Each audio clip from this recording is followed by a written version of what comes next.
કોરિયોગ્રાફરનું સન્માન કરવાનું છે અને પછી ગ્રાન્ડ ફિનાલે, બરાબર? ત્યાં સુધી બધાએ શાંતિ જાળવશો. તો આભાર વિધિ કરશે નીરવભાઈ પ્રજાપતિ. ખૂબ ખૂબ આભાર સાહેબ. શારદાબા શિક્ષણ સંકુલ માં પધારેલા આપણા મોઘેર આવ્યા મહેમાનો, ટ્રસ્ટી સાહેબ, તમામ સ્ટાફગણ, ત્યારબાદ શાળાનો એવો એક અભિન્ન અંગ એવા વાલીશ્રીઓ, ભાઈઓ બહેનો, જેના વગર આ મંચ અધૂરો છે, એવા કોરિયોગ્રાફર શ્રી, આ મંચને જેને શણગાર્યો છે, સોનામાં સુગંધ ભરી છે, એવા ડેકોરેટ કરનારા ભાઈઓ, અને જેને 32 પકવાન, જેમાં આપણે કહી શકીએ એવો સ્વાદિષ્ટ નાસ્તો જેને આપણે બનાવી આપ્યો છે, એવા હરેશભાઈ, તમામ વિદ્યાર્થી મિત્રો જેને સારું એવું પરફોર્મન્સ આપણને જે બતાવ્યું છે, એવા ભૂલકાઓ વિદ્યાર્થીઓ,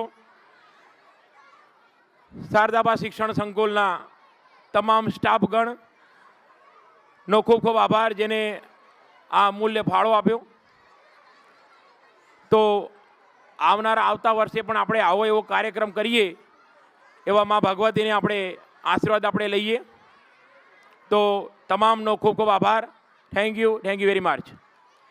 હવે આપણે આગળ વધીએ કે આપણા ટ્રસ્ટી મંડળના સાહેબ શ્રી વિક્રમભાઈ સાહેબ, દેવેન્દ્રભાઈ ચૌધરી સાહેબ અને જશુભાઈ સાહેબ સ્ટેજ ઉપર આવશે, જે પ્રમોદભાઈ અને તેમની સાથે મિતેશભાઈ પાંડે એ એમનું શાલ ઓઢાડી અને સન્માન કરવાનું છે. મિત્રો, જ્યારે સન્માન થતું હોય ત્યારે તાળીઓ પાડવી પડે, જબરજસ્ત તાળીઓ.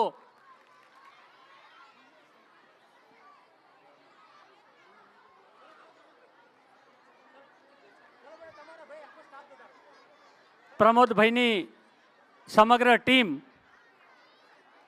અહીંયા ઉપસ્થિત છે, તો એમનું સન્માન થઈ રહ્યું છે શાલ ઉઠાડીને. તો મિત્રો, તાળીઓમાં કચાશ ના રખાય, તો એકવાર જોરદાર તાળીઓથી વધાવશો. સરસ, ખૂબ સરસ. સાહેબોએ, આપણા ટ્રસ્ટીગણે શાલ ઓઢાડી અને એમનું સન્માન કર્યું છે, એટલે ખૂબ ખૂબ આભાર.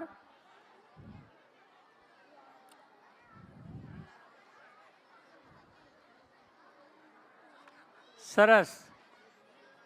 ફરીથી આપણે એકવાર જોરથી તાળીઓથી વધાઈશું. જબરદસ્ત તાળીઓ. પાછળથી અવાજ આવતો નથી મિત્રો. આખો ઓડિટોરિયમ હોલની ગર્જના થવી પડે કે ભાઈ શારદાબા શિક્ષણ સંકુલનો અહીંયા પ્રોગ્રામ ચાલી રહ્યો છે. ખૂબ સરસ સાહેબ.